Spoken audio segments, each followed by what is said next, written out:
everybody. Merry Christmas and welcome to the Hallmarkies podcast. And we are here today to talk about Christmas by Design, one of the films from this weekend on Hallmark Channel. And I am film critic Rachel Wagner. And today I'm very excited. I have with me somebody I've literally known my entire life. Yes.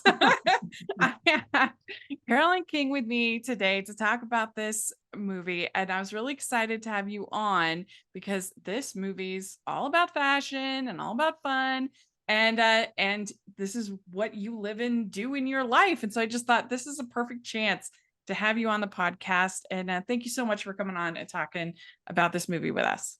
Yeah, it's my pleasure, Rachel. It's so fun. At any time a Wagner asks me for something, I'm in. So this is your first time on the pod. Why don't you introduce yourself? Tell us a little about what you do at King's Finest Vintage, and your how you developed your love of fashion and all things vintage designs.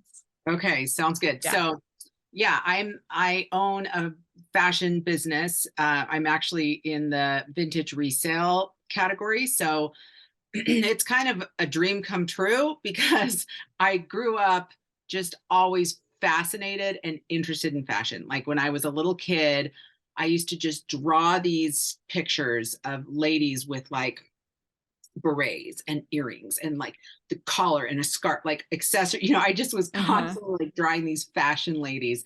And I just kind of have found it always my favorite art form and the thing that is just the most fascinating to me about like what humans do is just, clothes. I just love clothes. And now I'm like up to my neck in them. Like what you see here is just barely any of my actual inventory. It lives on, I have 7 racks downstairs. Oh my gosh. One in the garage with, and then in my storage room, everything that's been like shot on a model and measured and listed is stored by category. So it's kind of a hoard, but it's a really organized hoard. But anyway, so yeah, I grew up in Salt Lake City, close by the Wagners. Our parents were good friends, and our families will always be just connected. Yeah. And I went to the University of Utah and I studied business. I worked in a skate and snowboard shop, so ended up kind of taking a path on the fashion side of action sports. And that's how, I kind of turned my passion into my career. But on the side of my studies at the U, where I got a bachelor's degree, I did this fashion design program at the community college just because I was always so interested in it. And there was nothing offered at the University of Utah in the fashion design realm. And that was the school that I had to go to because, my dad was a teacher there. So anyway, I just did the fashion design program kind of for fun and learned like fashion history and textiles and some pattern making and stuff like that, which I'm horrible at. But I did in my career on the wholesale side of like action sports fashion, I was able to contribute to like product development. And, some jobs I had more of a say than others because I was usually in more of a sales role. But it's just something I love. I'm super passionate about. And yeah.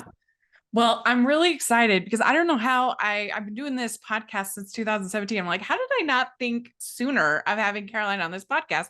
Because there's all the time there's movies dealing with fashion on the Hallmark Channel or Hallmark similar channels. In fact, last year there's one, and I think we definitely need to do it because they're one of my favorite Christmas movies like ever was last year called Well Suited for Christmas, all about it's really good. And it's all about a woman who's assigned this like celebrity client that she has to design for this like charity auction kind of a thing.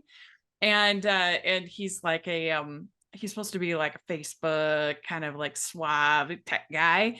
But it was really great. It was such chemistry, such good writing. I loved it.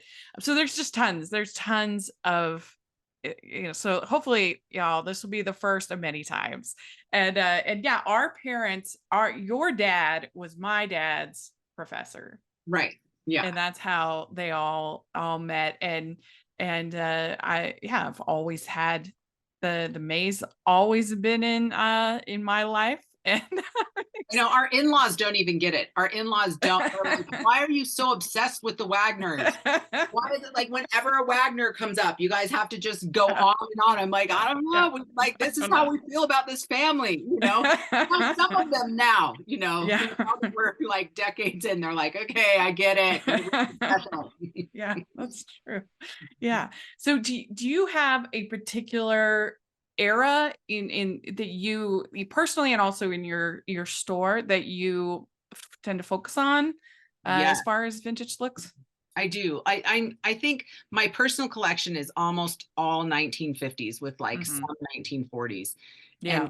1950s, I just feel so strongly about. It's just colorful, playful. I die for novelty prints. I love like vibrant prints. And I kind of have like the corner on the market of like 1950s fit and flare dresses that are in cool prints. Like I mean, it's just my hoard. I just hold on to them for dear life. And so I think because that's what I've collected for so long. Like I wore 1950s to my junior prom in 1992. Hmm. So I've Yeah. been like collecting from the time I was a teen, Yeah. um and so I think that's what my shop's the best known for is 30s, 40s, 50s, Hmm. but mostly 50s. And but I do sell fashion from all decades. I Hmm. do have a selection going into the 90s. Hmm. I can't quite get to the Y2K thing. It just too soon. Like for me, Hmm. my generation, Oh, we're I like, know, I know. oh, So there was a really good show this year on Hallmark called The Way Home, and it's about this family of women that they find out that there is a time traveling lake behind their house, and and so they end up, but they don't control where they go back to, but they end up in 1999, and it's like was kind of conflicting to me because they're treating this as like, oh, we're going back. And I'm like, wait, that's when I graduated from high school. no, Like we I were was there. Like, I like, I'm know. not ready for this I'm not ready for this to be Back to the Future, which was the same, back in the 80s, which is just really funny. It's so crazy. I know. Yeah. Well, I do market. So my business has lived online pretty much exclusively for about Hmm. 8 years. And Yeah. then just this year I started adding markets and Hmm. my selection at markets. I have items at markets that are old, all Yeah. sorts of decades, but they tend to be a little more heavy on the like 70s, 80s, 60s, 70s, Hmm. 50s. Whereas online, my inventory is heavier in the Hmm. 30s, 40s, 50s. Yeah. So I offer, but if I would just pull more 90s stuff when I'm sourcing, I would sell it. People want it. It's my own It was bias, such a horrible era of fashion too. I just, Oh I no. was like, but I'm wearing 80s right now. Like I do I love all Yeah. time. There's something fun from every time Yeah. period. Yeah. But yeah, it's like, I don't know, just certain things. It's like, it's a little too close for me. Or maybe it's Yeah. because I didn't love high school. So maybe it's Yeah. just like there's weird trauma there that I can't deal with. But yeah. Is it hard for people if they're ordering such a unique piece like that online, as far as do they like send you their measurements, or how do they know Yeah. So work? with vintage, it's interesting because sizes mean nothing. Like the size on the Right. label means absolutely nothing. And so you have to know your bust waist hip in order to buy vintage. And any vintage dealer out there that's like serious will always list measurements, and Mm-hmm. not just bust waist hip. Like there's a lot more that will list, because Yeah. people can know if it will fit. And people who buy vintage a lot, you start to be able to like look at a garment, take a tape measure out, and know if it's going to fit you well. Mm-hmm.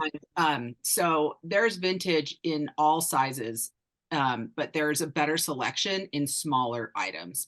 And I think part of it is because our population has gotten larger over time, but also because the larger things did not survive. Like things Mm, that were, a larger, more wearable size, they that were makes worn sense. more over the decades. And the extra, extra small things nobody could wear them, and so they were preserved. So there just happens to Makes be, sense. That's a good there point. were women of all sizes, but there just happens to be a better selection now, for Yeah. very small women.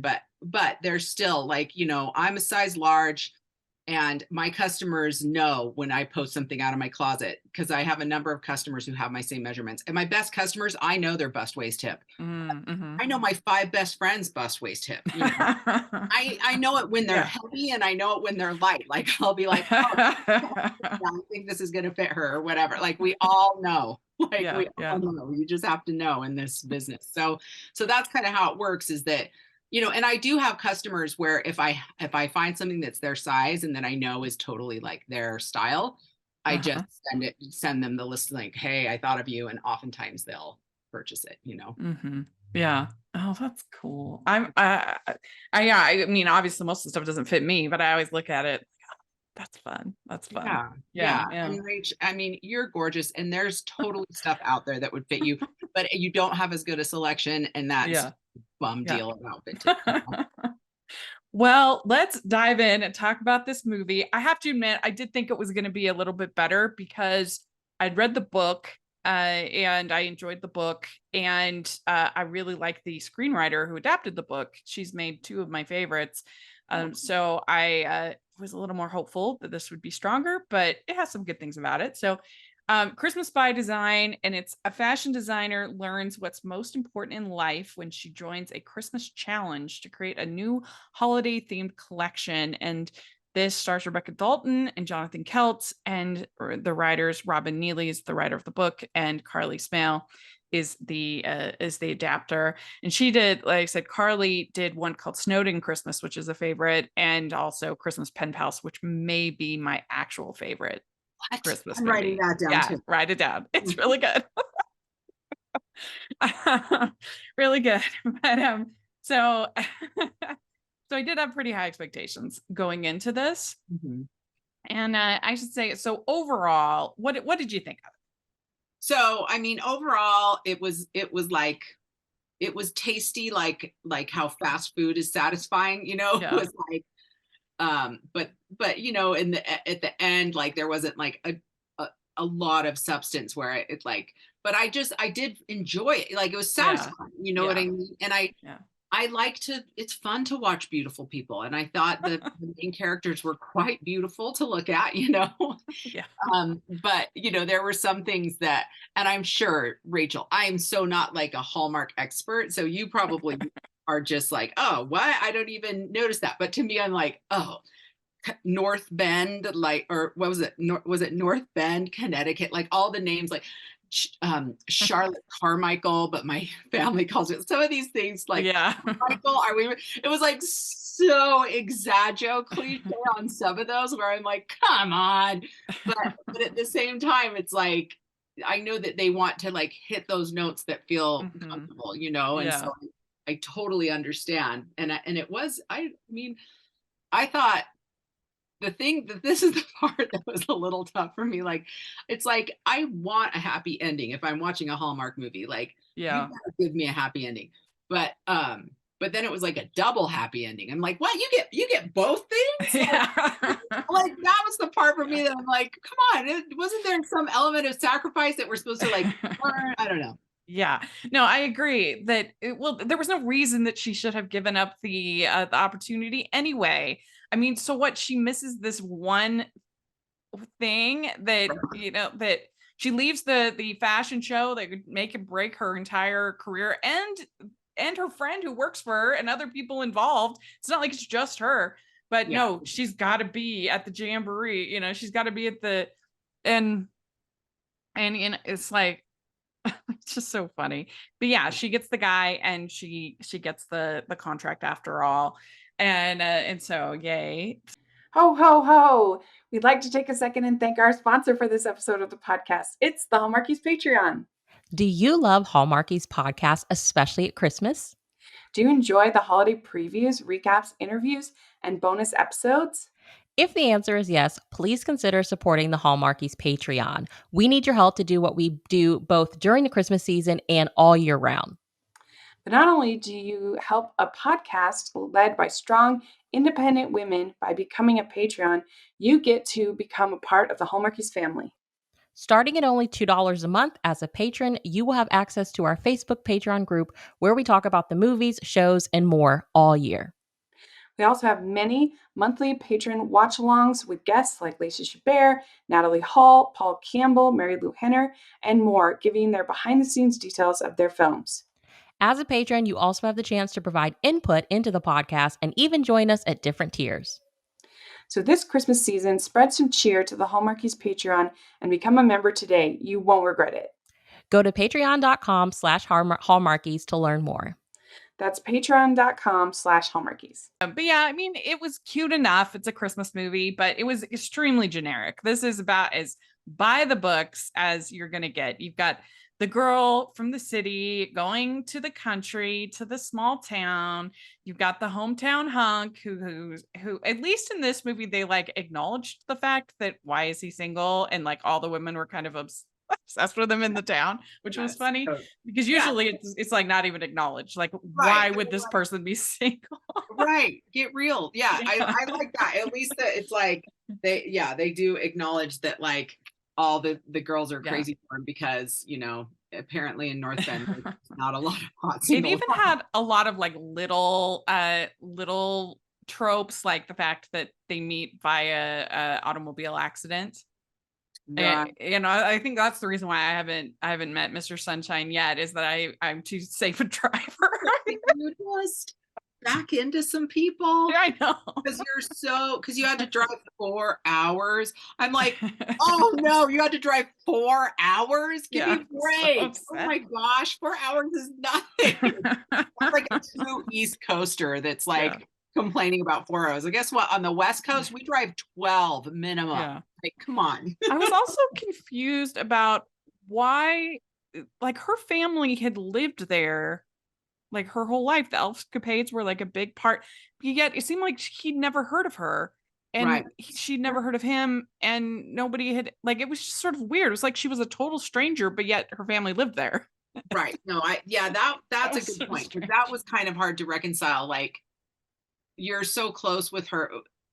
Who was it her aunt or the woman that was like, and and she's like everybody's like sweetheart in North Bend, but then like I don't know, that was weird. He would just be like, who are you? It was funny. Like, the mayor is her ex-fiance. Like, you don't know who this person is, Yeah.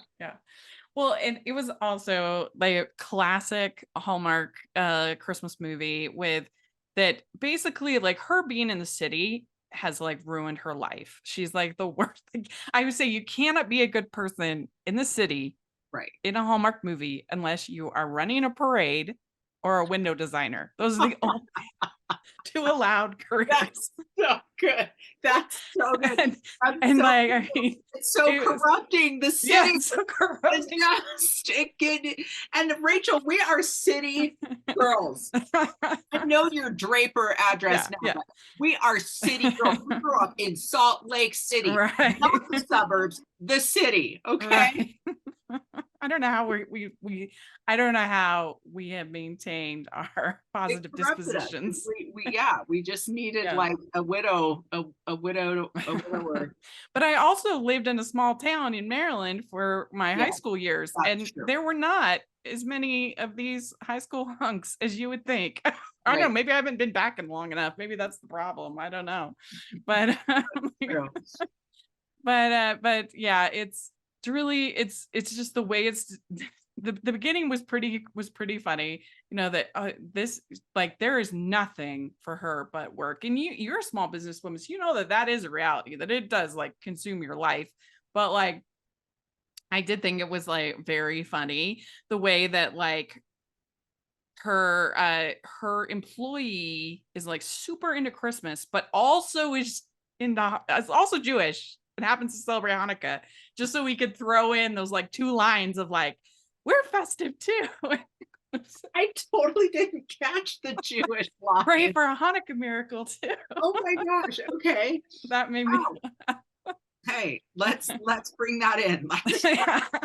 That's so all all the miracles. Why not? Why not? Yeah. And And she's like giving her such a hard time and like, well, I'm going home, like, it's like, I don't know. yeah. But And her mom calls and she's like, "Oh, are you sure you won't come home? You've lost to the city and we never see you." And that's how like she's at this point in the movie, she's a bad person. yeah. She has lost her way to business, and then this flood happens, and do you, I mean, obviously it would be a big problem, but considering it's just water, I wouldn't think it would like ruin the items. Yeah, it depends. If a flood happened at my house, I would just swan dive off a cliff. I mean, I Mm, maybe not, but I'm like, for example, like that dress behind me right there, that is mm-hmm, 1930s rayon jersey, mm, and that print will color bleed mm-hmm. like so bad. I mean, I had to wash it in with such a careful method. Oh, Downstairs like a 1920s pant set that I'm restoring, and it is silk. It's silk and it's red and black. If water were to hit that in a way that, mm, the black would bleed, it would kill the silk, it would be ruined. Like I mean, there's things that would be salvageable, especially more modern items that are easier to launder, but certain fabrics do not respond well to water. I mean, it okay, would ruin them. yeah. So that would be, Well, and these are that, individually made pieces. These are, this is a boutique at which her landlord seems to not understand at all. He's like, "What's the problem?" right. He's like, don't you have backups in the back? Like, Yeah. She's like, "No." what? Like, as if even if she did have more product, as if it's no loss to have that much stuff Yeah. behind. Like that was Right. totally bizarre to me, I thought. Yeah. But I do find her relatable in the like just feeling an urgency to work and feel like I'm in a really building stage of my business. I'm trying to open a retail space next year. So I've been trying to like save money, and the economy's been really unpredictable in the Yeah. last like 3 or 4 months, especially. And so when my sales go down online, I'm like, yeah, that means I get to post everything. Like, oh my gosh, like Yeah. I'm working into the night, and everyone's like, my kid, everyone. I mean, it's not that I still have to like get dinner on the table, help with homework. Like I have 3 kids, so there's things that need to get done. But as soon as my kids are in bed, I'm back working. Yeah. I feel this Oh, urge. I completely understand that. I mean, when people talk about, "Oh, do you have a balanced home?" I'm like, "What are you talking about? Like, there Like, is no balance." no, If like the few things that I find that I find to a few things I do for like entertainment, I usually find a way to make them part of my job right. eventually. Like I started going to community theater, and now I'm a theater critic and I review theater. 'Cause I just can't. Well, this is the problem. That's how you that's the mania when you're a freelancer. It's like I know. everything is And the thing is too, that our parents had this in common, that they taught us to be passionate about things, and yeah, let that that's passion true. drive our careers, which is really great because we get to do things that are fulfilling and meaningful to Hmm. us. But the problem is that none of us have millions, Yeah. like we just dang it, we have jobs that were Oh no. enjoyable, and we can even make them into our social time. Like I write Hmm. off when I go to Rockabilly Night in Yeah, Salt Lake City, I get to write off my Rockabilly Festival at Viva Las Vegas. Those are all write-offs. It's that's true. totally business, That's true. but it's also super fun. But Hmm. the bummer is that like now as our parents are getting older, it's like none of us have those millions where we can just like buy their Yeah. house and like, you know what I mean, or whatever. Like, Yeah. Yeah. I mean, even Well, though it's like there's an old Nora Ephron essay where she talks about everything is copy. yeah, Everything is copy, and I mean like newspaper copy, and like yeah, everything is podcast in my life. right, I'll read. Oh, I should find a way to do a podcast, and it's not because I'm like I'm like opportunistic about it. It's just like, oh, this would be so fun. I like this. This would be fun to talk about. This would be fun to, and And and also so you're yeah, not, yeah, not it's such an it's entrepreneur an until you have that. interesting. So I could relate to that aspect of her personality, and Totally. it's fascinating because so the book is called Jingle Jammies by Robin Neely. The book is totally different. Actually, the designer in the book, and he is like famous for designing Christmas pajamas. That's like his thing in Not the book. high-end formal wear. No. So different. Yeah, and so he has like a designer's block or whatever, and so then he goes to the small town and he gets in the car. He meets the mechanic who's a female who's very skeptical of him because he's a big city guy, kind of a thing. So it's like totally different, the book. And so I asked Carly because she's been on the show a couple times, and I asked her on Instagram. I said, why did they change that? Did they just not want to have a female mechanic? Was that? And she's like, no, they didn't want to have a male designer. They didn't know if people would accept a male designer, which I think is really interesting because if you most designers in the past were men, like Yeah, Ralph Lauren, famous Calvin like Klein, Tommy Hilfiger, mm-hmm. like most designers, you could go on and on, were men. So I thought that was interesting that in the eyes of the Hallmark executives, they're like, no, the Hallmark viewers aren't going to like a male designer. I thought that was interesting. I think it's because they are like, we won't accept that a male designer can be heterosexual. Yeah, I think so too. That's where I think they're like, oh no, our viewers won't. And it is less common, but it's not unheard of, Right. like yes. Yeah, and so that's why I guess they had to change everything. But they haven't had very many women with more traditionally masculine careers. They don't have that often, so that's why I thought, oh, it's because they didn't want her to be a mechanic. But it was actually the opposite, which I just thought was interesting. And but it's too bad because I think that it's a more interesting story. That is a little the more, other way. Yeah. It's just like a more interesting, unusual career for one of these kind of movies for both of them. It would make a more interesting connection. I just think it would have been better. Yeah. Yeah. If they had done that. But her Hanukkah observing associate has signed her up for the World Christmas Challenge.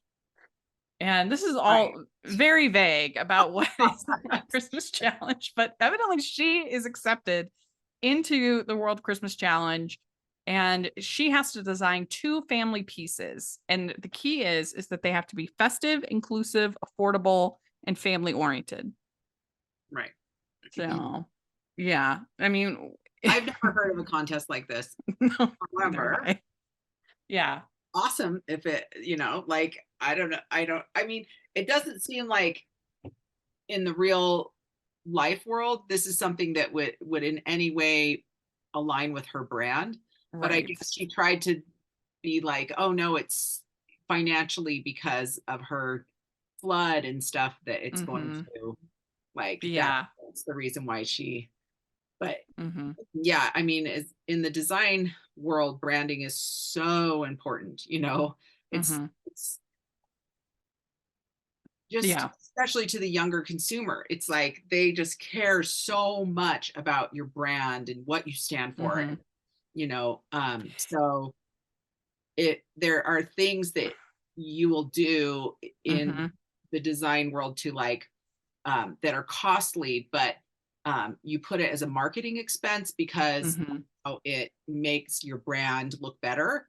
But then there's things that could be very profitable that you don't do because of the way they will damage your brand. Right. We'd like to thank our sponsor for this episode of the podcast. It's Rachel Fordham and her new book, The Letter Tree.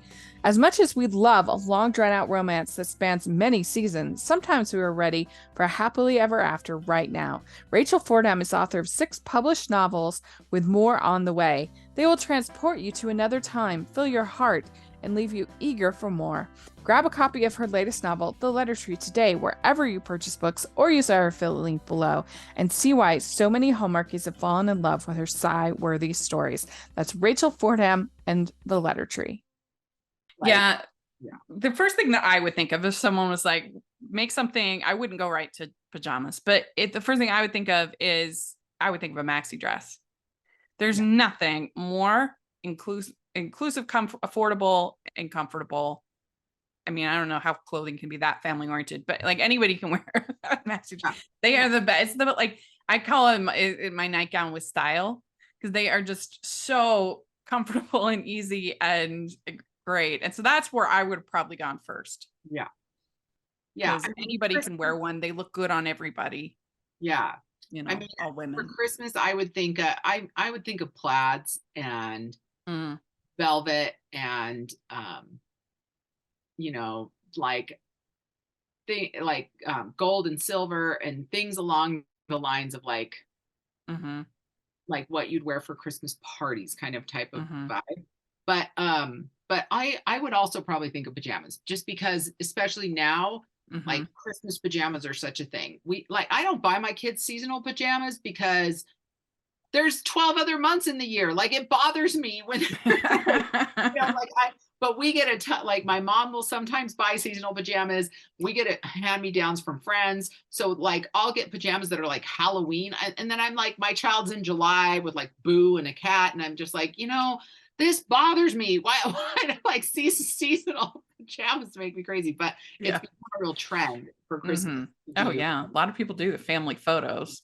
Seasonal pajamas. Yeah. We never had that tradition, obviously, because we had just such different sizes all over the place, because my family's we had the gap.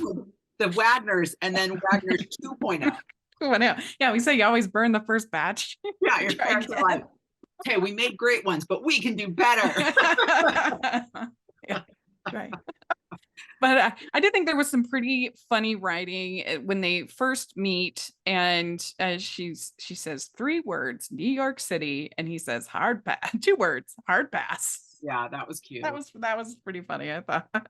It is funny though that you bring up how like they meet in a car accident, because I don't have the most typical story. Like, I didn't get married until my 30s, and there was a part of me like growing up with just I just guzzled like Pride and Prejudice, like all that, So I was just like waiting to like drop a stamp at the post office, and then I don't know what was going to happen, but it wasn't going to be on an app. You know what I mean? Like, right. Because I love these books that had this like clever romance, like, and so I just kept thinking like, well, my clever romance is out there somewhere.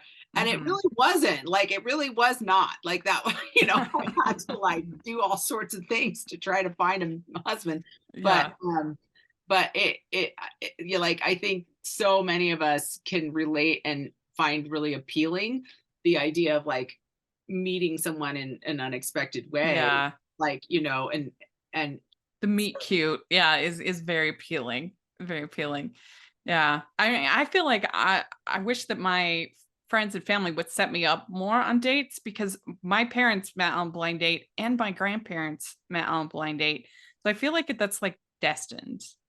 Like, but nobody ever sets me up on anybody.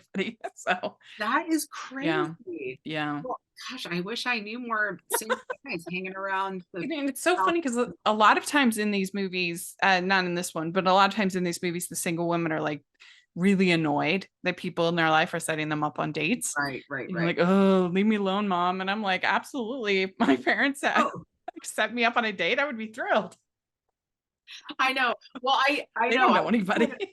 Yeah. Well, I just remember like it was, and I'm sure this is so relatable for you, Rachel, but it's like, there's a point where like it becomes almost like more of a problem to people in your family than it is to you that you're single, where like aunts and uncles and things are like, well, what are we going to do to find a man? And I'm like, well, like, I'm fine. Yeah. Like, I'm going to keep living. It's okay.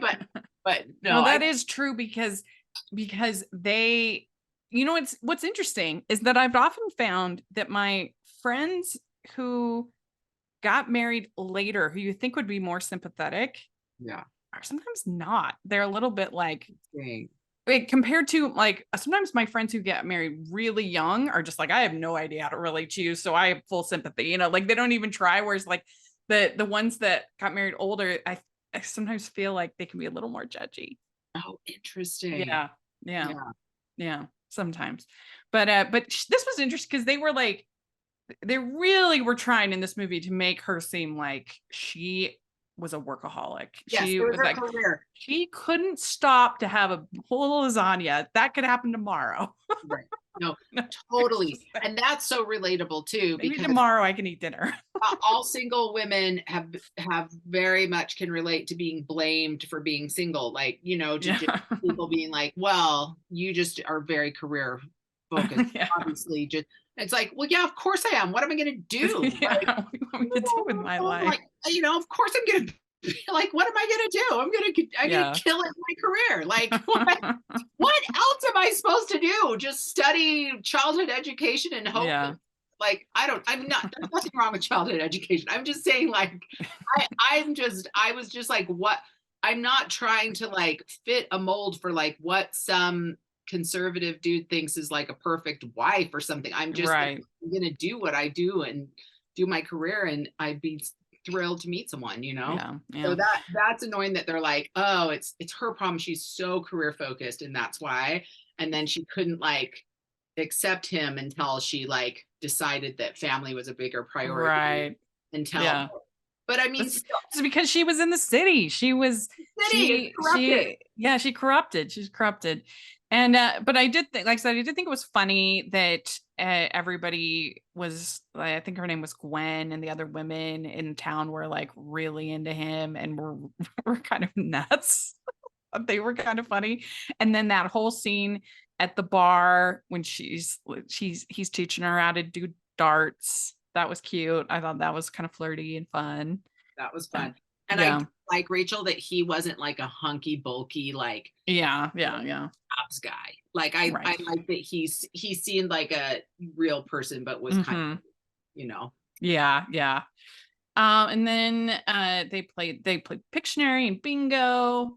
And then her past flame, Evan, is right, there. right. And he was a bad dude. Yeah. He was, yeah. And he's like the bad man of business in the town, which makes him especially bad Yes, totally. He wants because to kill yeah, the what are they called? elfscapade. Yes. Is it Yeah. escapades? Are they the ice Yeah, elfscapades. Yeah. escapades? Yeah. I know it's not ice capades, but it's something more Yeah. Christmassy. Okay, yeah, you wanted to kill it. What's wrong with that guy? And so then, yeah, they have a race to get under the mistletoe, and that's when Spencer swoops in and saves the day. So she doesn't end up having to kiss Evan, and so that was cute. That was That was fun. good. Yeah. And then he also brings her dad's old tow truck for her. That It was was sweet, and so it still had her dad's, I think it was jacket. his coveralls. Yeah, coveralls. Yeah, yeah. That Yeah, was I mean, that's not what we all want. We all want someone to like do really thoughtful things, yeah, like especially addressing our deepest traumas. Like I told yeah, you, I'm in the Dead Dad Club, yeah, like, yeah, and it's like if you've had that experience, then like there's just no way if you lose your dad too soon that I mean, now like we're older, our parents are going to die. Like a lot of my friends' parents are dying, but my dad died 20 years ago, and it was just right. such a shock to the system. And even though we were very close, I had like an amazing relationship with my dad. So there's not a lot of like, like trauma from my childhood or something, but there is like just things left unsaid and Yeah, about like parts of my life he didn't get to experience or be a part of. And, so it's like that was so sweet and thoughtful and like definitely hit the nerve of just like being thoughtful about something that's obviously yeah. hard Well, for me. and he would understand because his wife had passed away, Right. and so they both had their wounds, that were pretty close. So they relate to each other that way, Yeah. which I thought was sweet. Right. And but then you get this classic scene where someone overhears the wrong part of the conversation, and and he overhears her talking about how Spencer could never be her boyfriend, and then I can't be with somebody who cares more about their career than family. That conflict was a little forced. Just Yeah. it's like, be reasonable. Like, let's have a conversation. I also said this, and it was just Yeah, like, if you'd heard the whole conversation. right. Yeah. And it was a little like for him to just be like, I'm done. I'm out. Yeah. Goodbye. I know how you really feel. No Yeah. need to explain. It's kind of like Yeah. that's taking it a little more exaggerate than But likely. then I thought that she was too much for this kind of movie when she is pretty harsh to her family and especially to her stepdad. When she says that uh that uh that that he's like replaces him like some bad actor in a sitcom. But That that was really mean. felt that kind of came out of nowhere. Yeah. It's one thing if you like your career makes you too busy to spend time with family, and there's probably some like weird trauma and sadness about your dad that's making you not want to return to the city for the holidays. Like Yeah. that's one thing. But then to like all of a sudden she goes on this like mean girl Yeah. tirade. I'm like, oh stepdad, what did you do? Yeah. Like, And then God. I think it was the sister who says you feel guilty that you didn't come home for your when your dad was sick, and you're just gonna end up alone. I'm like, ooh, this is Oh God, mean. no, I that's wrote down harsh. like a mean left.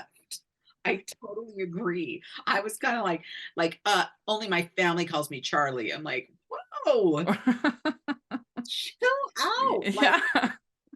Wow. it was a little exaggerated. Yeah, it was a lot. And again, especially for this kind of movie. The other thing is that I did not like her PJs that she designed, her jammies. I didn't like them.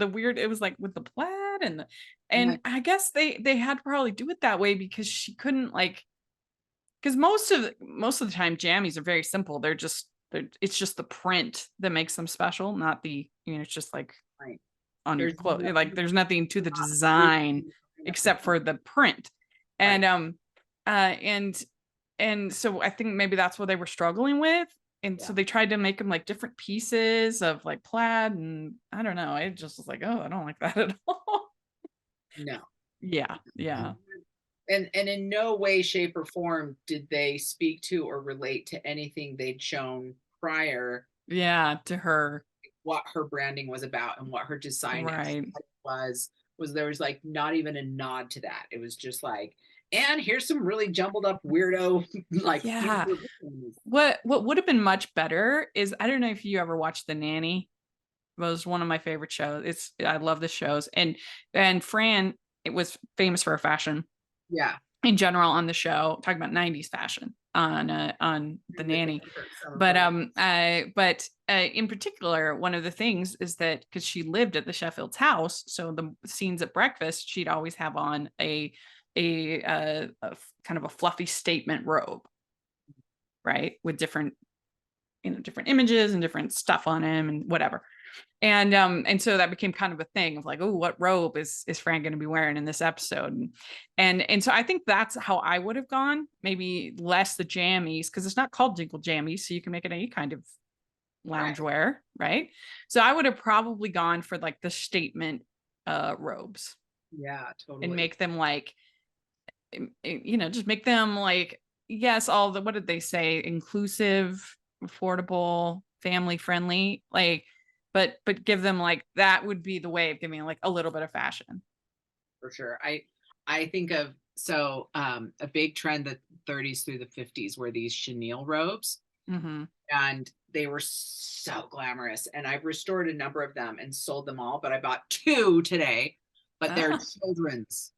But they're Oh, okay. one of them is so amazing, and they're chenille. Do you know what chenille is? It's like a pile. It's like thin, right? No, it's almost like a terry cloth, but but the little loops are in rows, line. Oh, okay. And so it's got like a kind of a texture, and then there'll be designs that are made from the chenille. So the most famous one is like this gorgeous glamorous robe, and you can find them sometimes. They were made like late 30s to the 50s, and it has a peacock, like vibrant in every color on the back. And the Yeah. peacock robes, they're worth, I mean, I've seen them sell upwards of $600. Like, Yeah.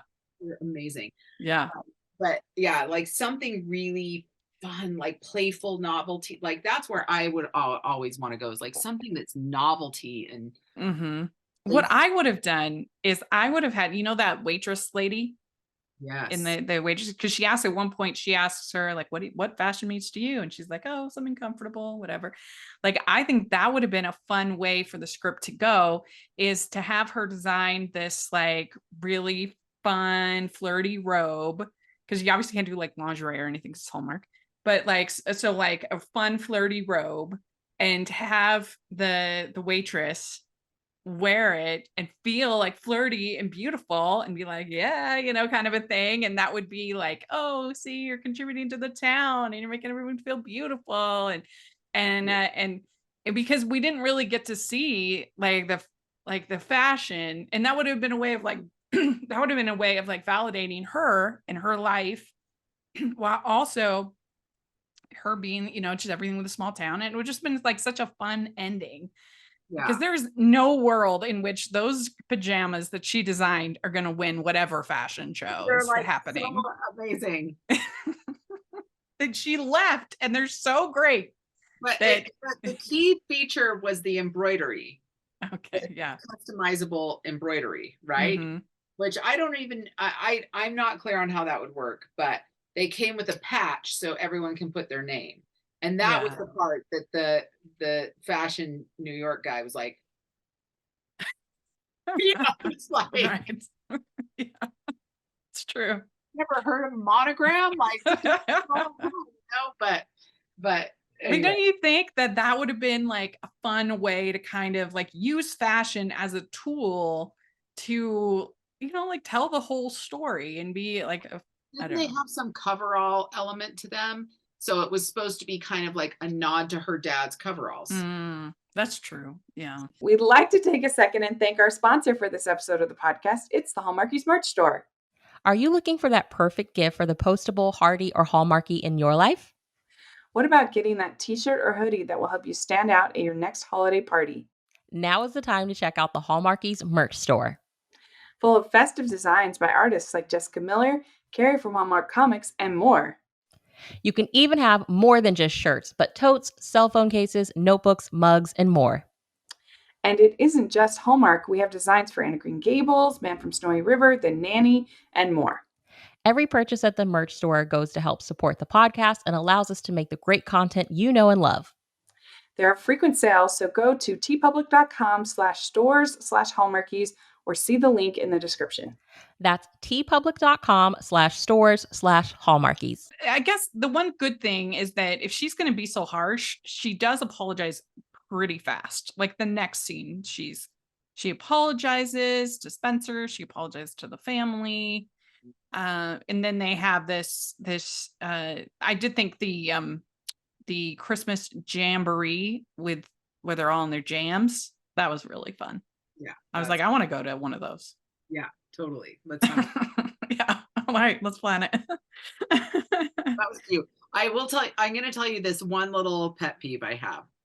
It's so dumb, but it really did bother me, even though it's super dumb. But my mom, my mom is like PhD, like, yeah.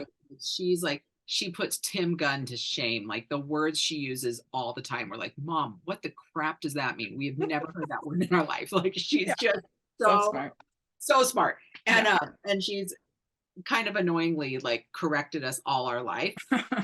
Which, someone listening to this is going to be like, no, she hasn't. You speak like a total skater.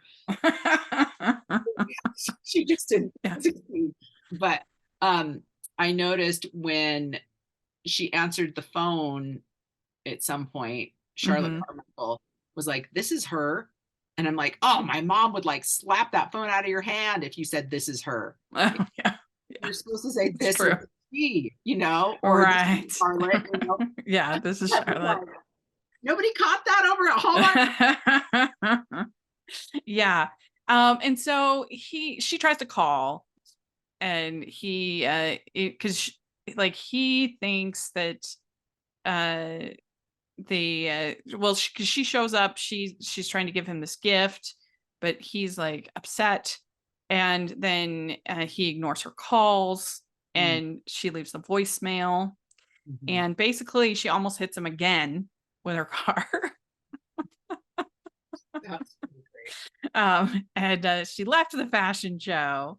I don't care about any of that about that. I care about you. Right. The only thing that matters in life is who you spend it with.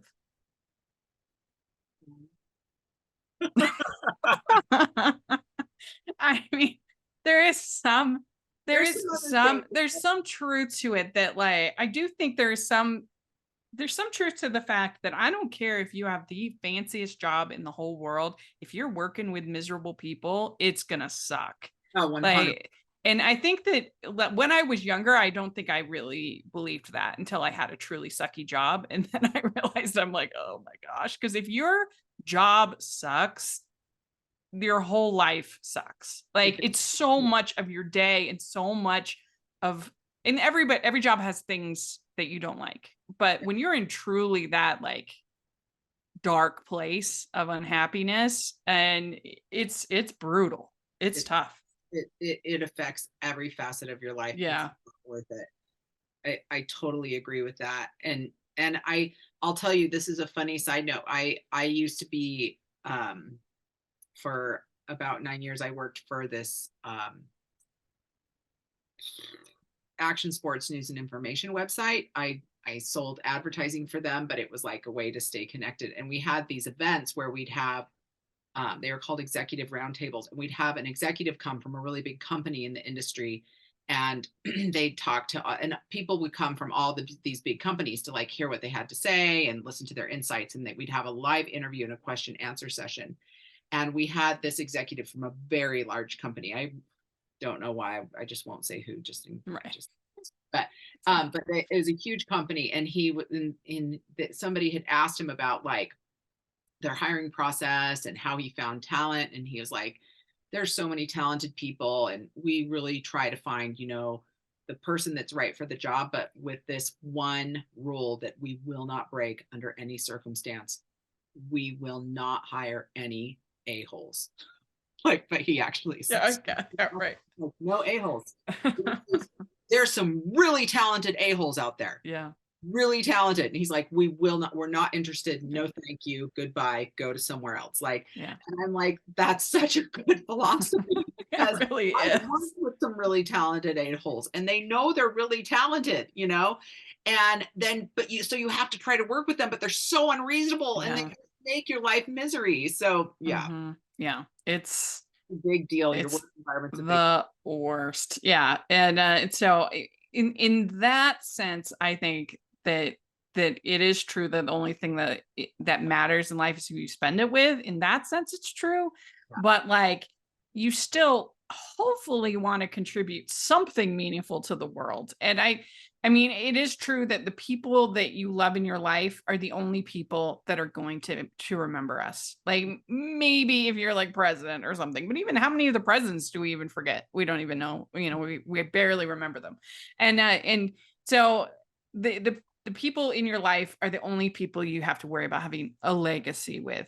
But that doesn't mean that you don't want to try to make things as meaningful for those people as you possibly can. Within your sphere of influence, you want to try to contribute something to the world. Totally. And also for yourself, Yeah. just to wake up every morning and feel like, okay, I've got meaning. I've got something that I'm excited to do. And, just to have something that like keeps your wheels going. Yeah. And there's always a bit of a debate in these movies about, do we end with the I love you or not? Because especially in some of them where it's like they've been dating for like 2 weeks. She came home for Christmas. Now you're really going to say that and I was kind of surprised that they went for the I love you. Yeah. at the end of this, because they really haven't been like dating or together for very long. It's not like they knew each other growing up and they're high school sweethearts, or they dated in the past and now they're no. So I was kind of surprised that they both went with the I love you at the end. Yeah. I mean, I guess it didn't surprise me, but that's probably because I like watch The Bachelor. Right. Like, okay, and in a concentrated high romance scenario, like I Yeah. love yous can just come out. Like, you know, That's true. but Because I think it would have been cute if they had just instead of I love you, if they had just said, will you be my Christmas, not Valentine, but will you be my Christmas gift or yeah, something like that, you know? yeah. Yeah. No, Will you but be my somehow Christmas angel or it doesn't hit the right note though. They yeah. they I wanted wanted that to I love go you. with the I love you. And you know, it's so funny, but I bet if I talk to Carly, I bet she will say that they had lots of debate about whether they should say I love you at the end. Christine. These Hallmark movies, you think, oh, that's so easy. Anybody could write that. But like, no, they're actually really hard. And I know that a lot of parts of a, movie like this that seem like, okay, no, we're hotly debated. Believe it. There's a lot of discussion. Yeah. Yeah. And then this is when her boss calls and wants to hire her, offers her the full contract, even though she left, because she's a good person now. So of course he's going to offer it to her. Someone who would do that. That was it was like I mean, was it he liked the design, but it's like someone who would do that. It Yeah. really, so then it was like almost like this redemption moment for New York City. Right. Yeah, it's like, oh, this guy is the epitome of New York City executive, and he still values somebody who prioritizes family over winning their Yeah. contest, you know? I mean, the truth is, and I don't know why these movies don't kind of try to go there, is that actually the boroughs of New York City are actually kind of have a small town feeling. Right. Well, if you've ever stayed there with somebody, you actually aren't just a tourist, you actually living there, staying with friends. The people who live there, like it does kind of like your borough, your block, your building, even with your building, your building man, your doorman, and maybe the vendors outside, it's just the different stuff. Like it actually has like a surprisingly small town feel. And it becomes kind of, and I think that's true almost anywhere, that like wherever you're at kind of becomes like an island of you in a way, right? Yeah. I The mean, people that the people that you so I think they could almost, if they wanted to, they could almost take the small town formula and apply it to New York City or any city. yeah. And it could be like, it would feel fresh because it's the city girl. I mean, this it would feel fresh because it's a small town girl going to the city, but it's actually the same formula because it's a small town girl going to the small, little I totally agree with community. that. I think like you can feel a lot more isolated in suburbs than in cities sometimes. Yes. Because everything, like everyone's got a garage and they park in their garage, and then they only That's leave true. when they open the garage door and leave, and then they come back and then close the garage door. And in a city, it's not like that. You have to walk out the That's door. true. Like in a lot of cities, you've got to grocery shop frequently. You don't have big pantries like you do in Yeah. you're not That's shopping true. at Costco, so you've got to be out there. You've got to be communicating with the vendors. You've got to like ask your neighbor if they have a can of chicken Yeah. stock, Right. whatever. Yeah. And so like I felt more isolated when I first got married. I lived in the city. I bought a house close to my mom. I was like, this is where I want to be. I am a city girl, Yeah. Yeah. And then I met my husband, and he's like totally from the suburbs, and he just couldn't deal with my house. He's like, well, there's no garage. I'm like, I don't need garages in the city. You've got a carport, Yeah. Right. like you can't put a king size bed in the master. I'm like, what? Who needs a king size bed? It's ridiculous. Like Yeah. I don't Yeah. all these things that were important to him as being a suburban boy, like I totally did not prioritize as a city girl. So I had to like really like try to adjust. Yeah. Yeah. But then when we sold my house the week we got married, it sold the week we got married, and we had to move into his condo that was in the burbs. It was in Pleasant Grove, and I felt like such a square peg. I felt so isolated It was there. like your Hallmark movie moment. Yeah, You moved to the country for your love. right, and I Yeah. didn't. I couldn't, respectfully, there were some lovely people there, but it was Yeah. so not my scene, like Right. I felt way more connected to my city community, to like the people on the corner at Liberty Heights, and that, it's like all the Yeah. places that we go all the time, like, and just, I don't know. So Yeah. it can be more isolating to be in the country, like, Yeah. you know? No, it's true. It's true. But yeah, so for this one, I'm not going to give it a very high score, but like it was fine for what it is. I'd give it like a 2.5 out of 5 crowns Okay. for this one. They had like okay chemistry. Was all very festive and cute and Christmassy, and the jamboree was fun. I liked that. There were some good moments of writing. I think probably my favorite was the hard pass. 2 words, hard pass. But yeah, that's where I give it 2.5. Interesting. Did it lose any points for the bad grammar when she answered the phone? I'm just kidding. Yeah, yeah. No, that's What would you give it out of 5? Oh, Rachel. Oh, I'm so excited. This is when I just have so much respect for you and your job and how good you are at it. I don't know. I don't know. I agree. I don't think their chemistry was super believable. Like, there were times when I'm like, okay, they're both attractive, but it wasn't like magnetic and you could feel Yeah. it popping off the screen. But I don't know. I watch so few movies like this that I did find it kind of satisfying and delicious, like fries and a Yeah. burger. And so Yeah. I'm gonna give it 3 out of 5. Very good. Very good.